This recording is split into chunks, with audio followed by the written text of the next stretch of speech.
Hey guys, welcome back to the SBP Podcast Mobile Filmmaking. Hey, it's episode 191 that you're listening to, and I'm your host, Susy Botello. Hey guys, it's been a while since it's been just you and me, and I thought today, the middle of the heat of the summer, would be a great time to create a solo episode. And I think the topic that I want to discuss with you is how we became content creating machines. Not so much me, but I think some of you are. And I commend you for that. I mean, I think that's pretty awesome. And a lot of you have to devote a lot of yourself, a lot of time, a lot of effort in order to do that. And I was thinking about why would you do that? Right? And I know there's a big part of you that actually enjoys doing that. But there are some that I have heard of that are not really, they're pretty stressed out over it, right? They're exhausted over it. Right now is Comic-Con season in San Diego. And I remember the first time that I went to Comic-Con, I saw people walking around and they were vloggers. And some of them were using smartphones and others were using DSLRs. And they were walking around Comic-Con with microphones, talking and vlogging about their experience. One of the things that I think is happening is, let's go back in time a little bit. Would you guys be okay with that? When I first started, let me put it this way. When I was working in video production, I started working in video production, and then I changed my major to media communications with video and film and all of that. And one of the things is that was back in the day. That was before, obviously you already know the 9/11 story. So yes, it was before September 11th, 2001, but not that much before that. And the social media that was around really were websites and blogs, forums. Those were social media, right? And the reason why social media is more interactive, so I would say forums are more like that. But the reason why I'm talking about blogs and things like that is because individuals were creating websites to communicate different topics and discussions and things like that with people who would go and visit their websites. Websites were a little more personalized when it came to individual people. Digital content at the time was basically trying to add photos, and videos became quite a nightmare because you had to digitize them. And, what that really means is just basically put them into your computer. And so then after that, you had to figure out how to get that into the internet with something crazy like dial-up. Dial-up internet connections, which were horrible. And there was a lot of buffering with videos. So, and the image was very tiny because you couldn't just blow it up to fill the screen and make out what things were. So back then, that was a very difficult thing. And way later on, going into the 2000s, YouTube came around and they began to facilitate that for video. And so people started creating videos and uploading videos to YouTube. But I don't think YouTube was really social media. I mean, I think everything led up to and is sort of connected to social media. And I don't think back then they were content creators. And by the way, I'm not reading this. This is going off the top of my head. So if I say something goofy or I screw something up, I'm just going to leave it in, because if I start editing, since this is just straight up talk with you guys, I might start editing, and then I might go, forget it. And then you'll never get to listen to this. So this is just you and me. So basically, social media, right? Everything was leading up to social media. The forums, these personal websites, YouTube coming along, blogging became a thing. There were like travel blogs and all sorts of things. And I think what happened was that something like MySpace came along, and it was a big deal. And then we could put our digital personas on the internet, and we could have friends, and we could share things about ourselves in a fun, entertaining, social way. And I think Facebook came along, but Facebook wanted to do something different. It wasn't so much about, they said it was all about friends and things like that, but it was really about getting everybody in there and creating this huge database of people and what people, quote unquote, like. Let's just face it. They were into us. They were trying to get all the data that they could get from us. What we liked, where we liked to go, who our friends were, what were our friends like, what did your friends and you have in common, those sorts of things, and families, and building this sort of digital family tree and friendship tree, and then the ads and the advertisements and all the stuff. And one of the things that happened was we started to sort of compete with the platform itself, because it started to create this algorithm so that, look, I knew people who had thousands of friends, and I was like, wow, you basically have a small city on your Facebook account. And yeah, that was happening also on MySpace. But Facebook taking all of that information and trying to give it to you. Oh gosh, what was it? The wall, right? You had a wall. Well, in your feed, they couldn't show you everything. They couldn't show you your thousands of friends every time they shared something. And so you were started to sort of compete with that. Well, they started to provide a bit of an incentive for you to create things like that. Then Snapchat and all these other apps, social apps came along, Instagram for photos. Gosh, remember those days? And so we started to really become, we started thinking about social media in a way like, what am I going to create to attract likes, hearts and likes, and get attention from people? And the influencers and all these things came about. One of the things about, look, you're listening to this podcast. And this podcast, because I'm hosting this podcast and I'm a content creator. This is my podcast. I didn't realize that at first. I was just like, oh, I'm a podcaster, I guess. But the content creator part is something that I learned about later. When it comes to filmmakers, though, that's many of you, I want you to think about this, because there is...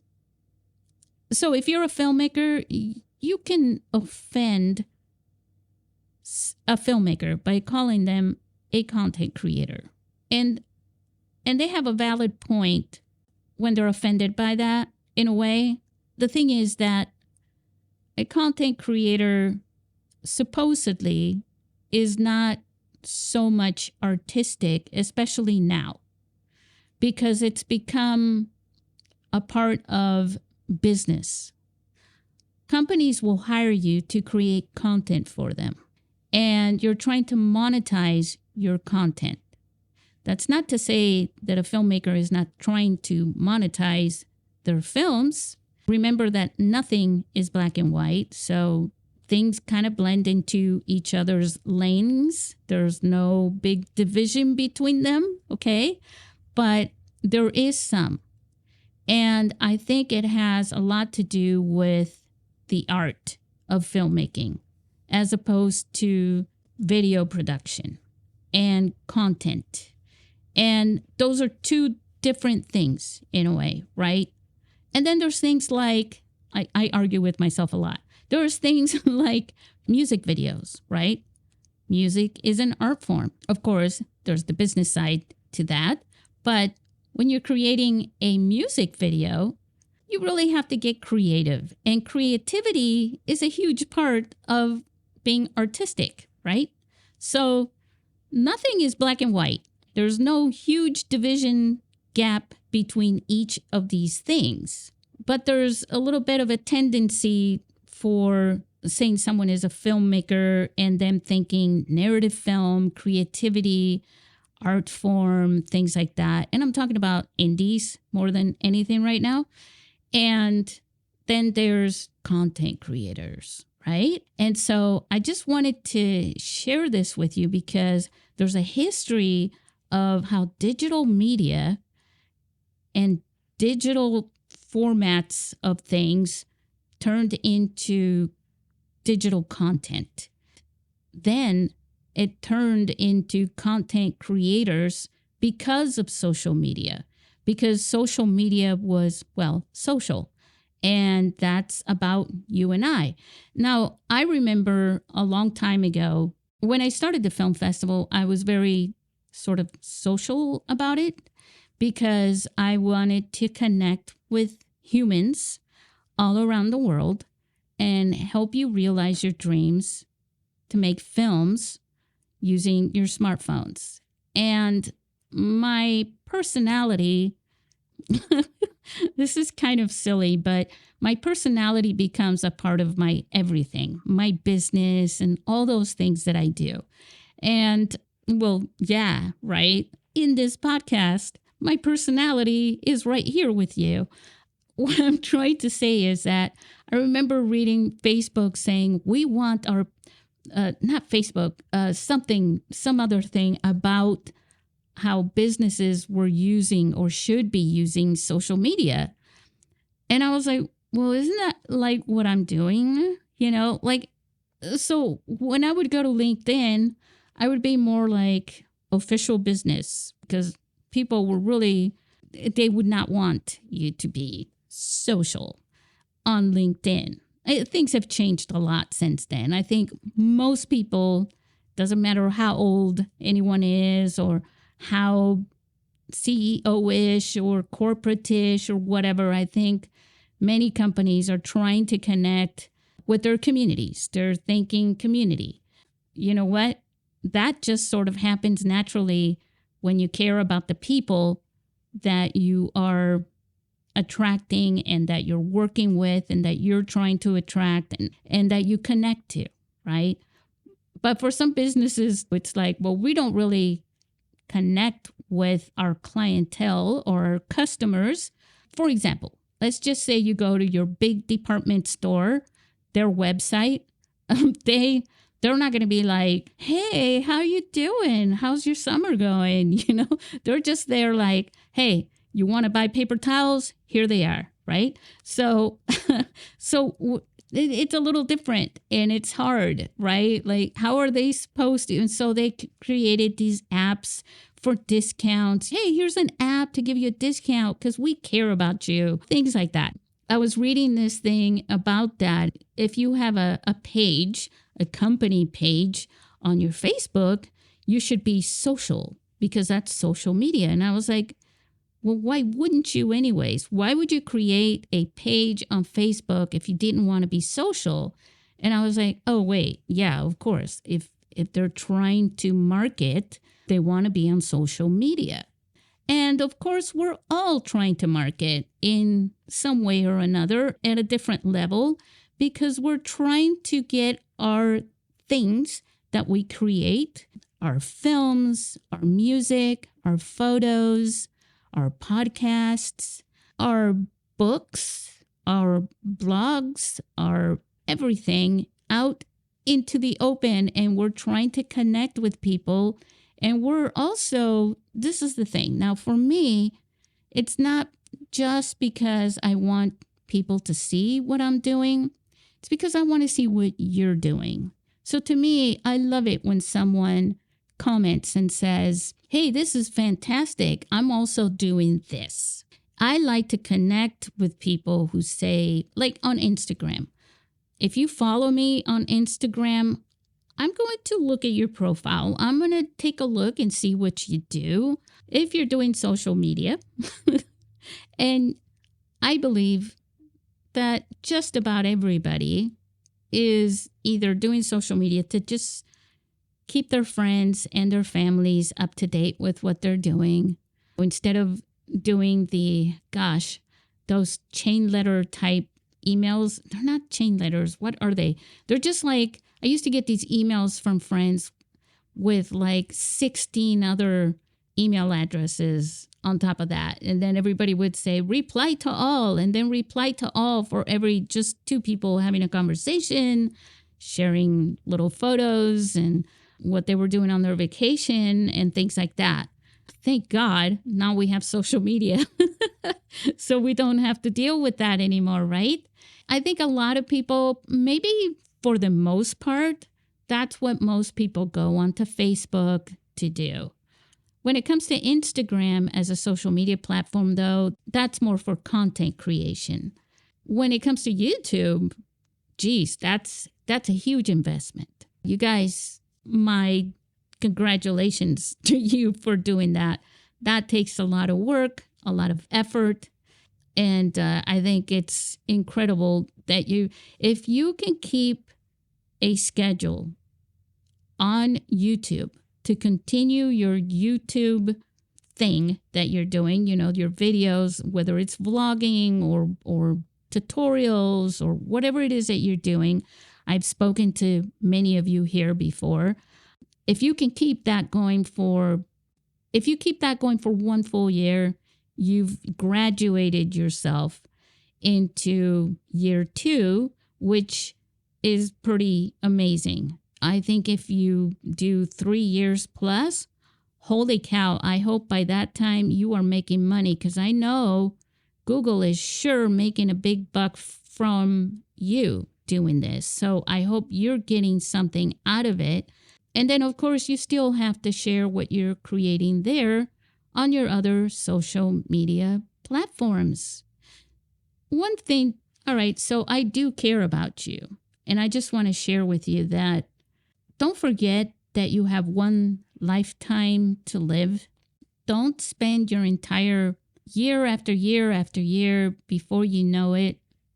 So much time has gone by that you realize you've spent a big chunk of your life trying to create things for other people. And do you even know if they appreciate that?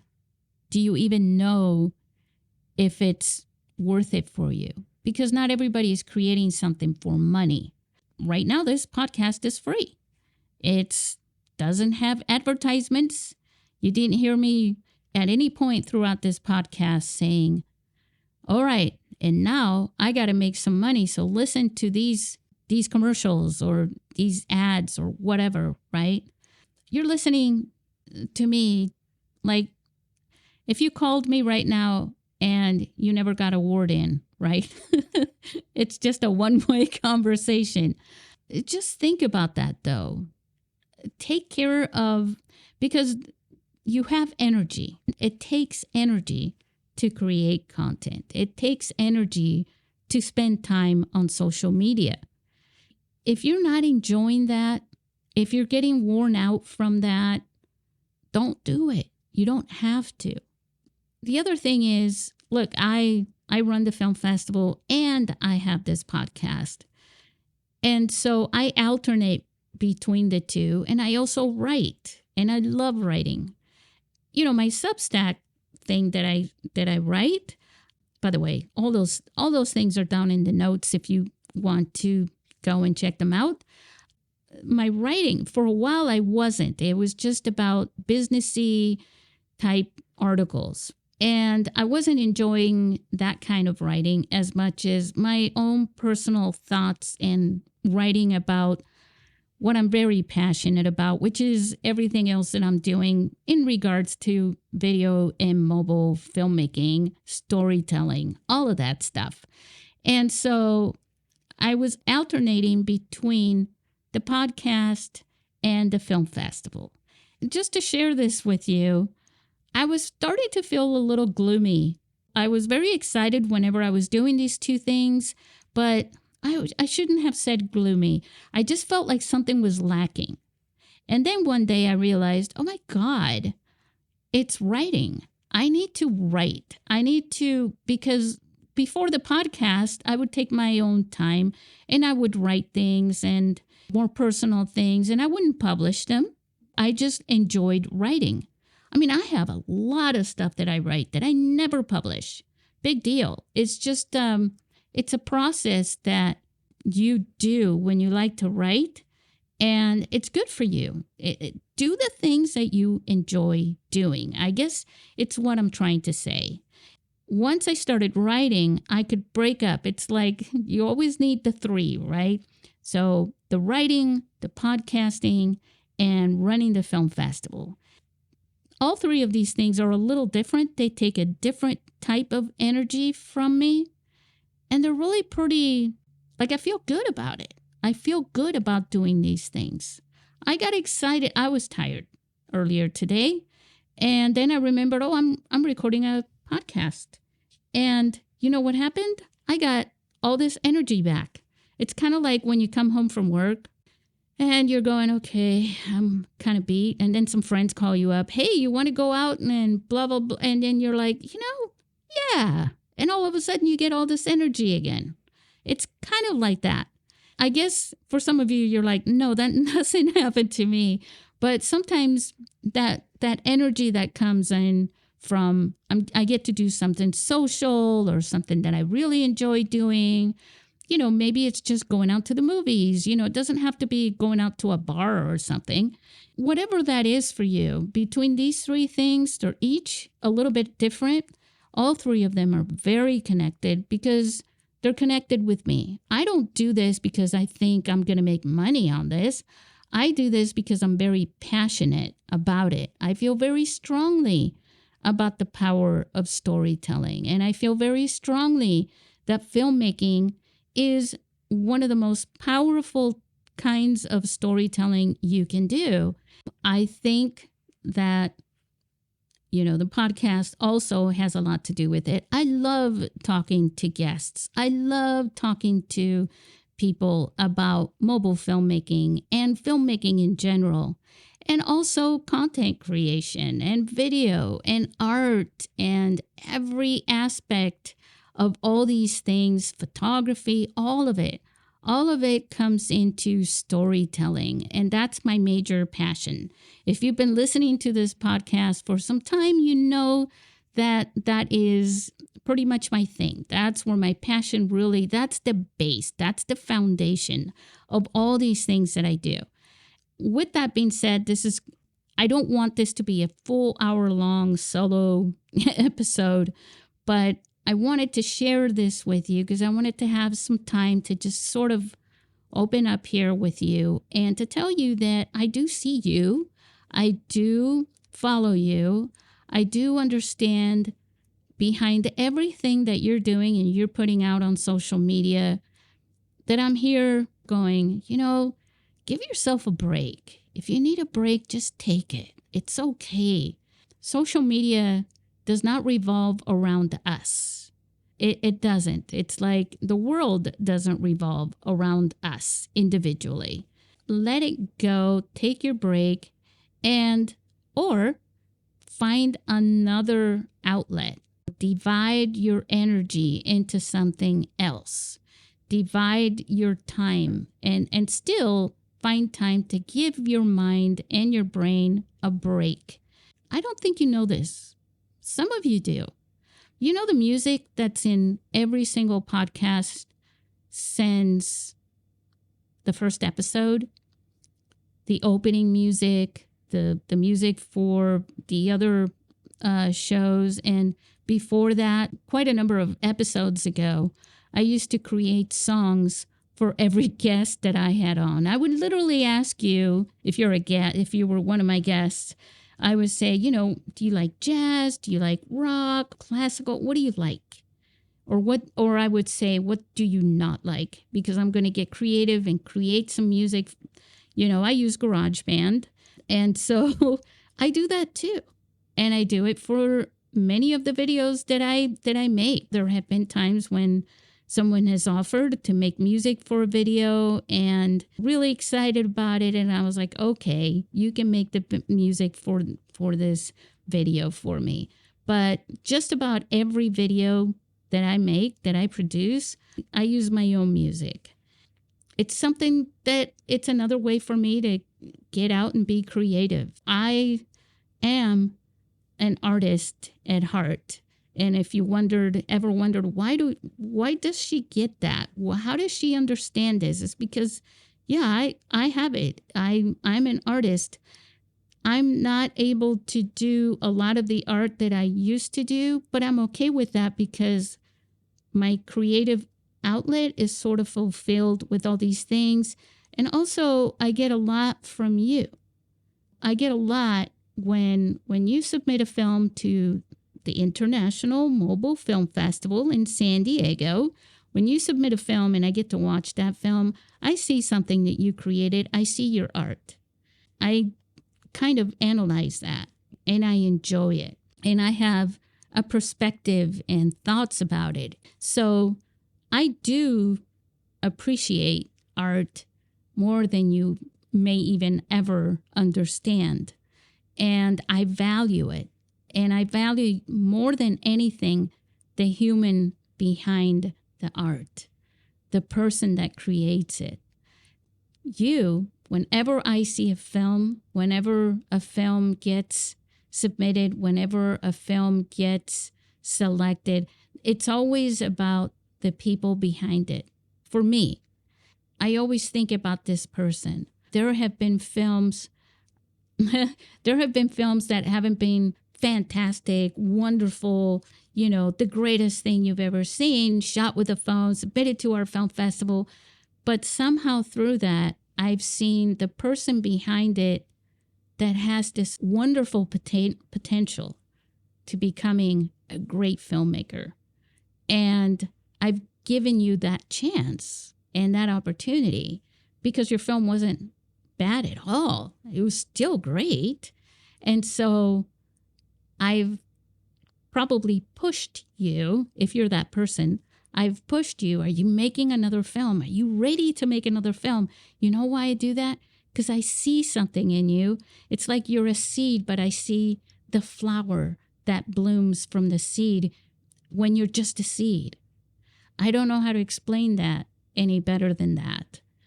So, guys, keep creating, but take a break. Take a break if you need it. If you can still go on social media while you're taking a break and not become completely consumed, go for it. I'm actually able to do that. I don't know why. And I'm also able to spend an entire day or 3 days sometimes without even going on social media.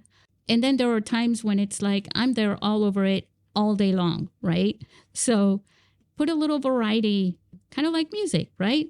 You got your happy beats, and then it gets a little more solemn and a little slower, and then it gets faster, just things like that. Just give yourself a break. Don't do the same thing all the time. On my way home, I like to take a different route home all the time. It's just the way I am. But I think that's where I keep my energy going, where my passion comes from is from my energy. And they kind of feed each other. And so I'm going to ask something here. Are you subscribed to the podcast? I hope you are. I hope this isn't the first episode you stumbled into. But if it is and you appreciate it, go back because this is nothing like the previous episodes and listen to it and subscribe. And again, I do this for free. So if you get something from these episodes, from the podcast, if you get something from this one, I'm on Buy Me a Coffee. I'm on Patreon. Just give a little bit back because I appreciate it and I sure as heck need it. to keep all these things flowing. It's a very hot summer, and it's time for me to say goodbye to you all. I wish you the very best. Hang in there, and I can't wait to see and watch your films. So submit them to the International Mobile Film Festival in San Diego. If you can come to San Diego, you're going to have a blast. And I'd love to hear from you. Love to hear what you think. Any thoughts? Just let me know. Goodbye, listeners.